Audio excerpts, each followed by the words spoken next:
Hey, ubongekile lonke niphathele umgosi wakamuva ohamba phambili.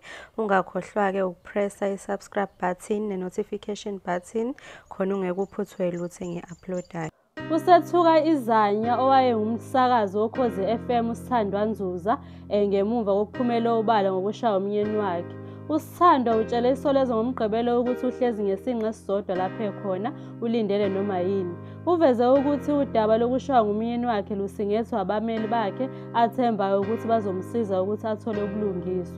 Ukusho lokhu nje Isolezo ngomgqibelo lithole ithuba lokuhlala phansi nomyeni wakhe umfundisi Philani Gama webandla iChristian Fellowship Church emzini wakhe eHillcrest. uGama uziphikile izinsolo zokushaya uSithandwa. Uthe wagcina ngokuphahlaza iselula yakhe odongeni. Echaza ngomsuka wengxabano uthe uSithandwa wayehlezi embhedeni egoqe izinyawo echofoza iselula eyikhanya bha ngesikhathi esefuna ukulala sekushaye no10:30 ebusuku. Ngamkhuza ngeselula wangiphendula ngendlela ehlukumezayo.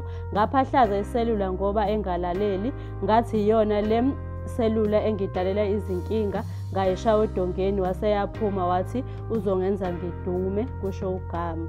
Uthe uSithandwa wabe seyovula icala esiteshini samaphoyisa eHillcrest ngosuku lesigameko uJanuwari 18 laze labhaliswa ngoJanuwari 19. Angiyazi ukulahleka kwedokodo, ngazi ukuthi icala lami liphelile ngenxa yesitatimende esibhalwe uSithandwa sokuhoxisa icala ngoba esaba ukuboshwa. Ngathi uma ngithola ukuthi ungibophile nami ngambopha ngoba naye washaya phansi iselula yami yalimala emuva kokuthi ngiphahlaze yakhe kusho uGama ekhomba iselula eFacecream. Uthe naye uphoqeleke ukuthi alihoxise icala ngeledlule ngoba engafuni ukuhlambalaza umkakhe.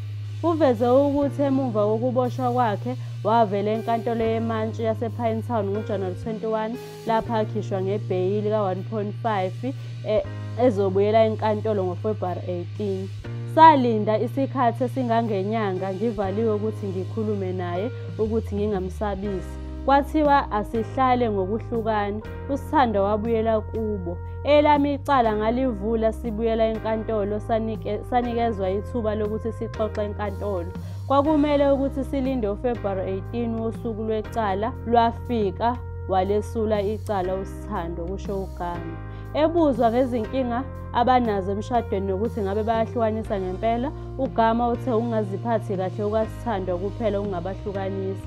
Selokhu axabana noSithandwa uthe akakaze aye esontweni ngakho kungamampunge ukuthi uke washumayela ngokungaziphathi kahle komkakhe njengoba kusho amanye amalunga ebandla.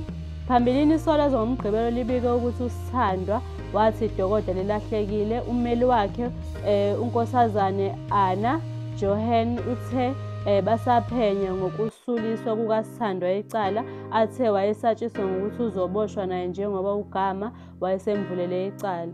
Uthe basacubungula izindlela zokuthi icala libuyiselwe enkantolo.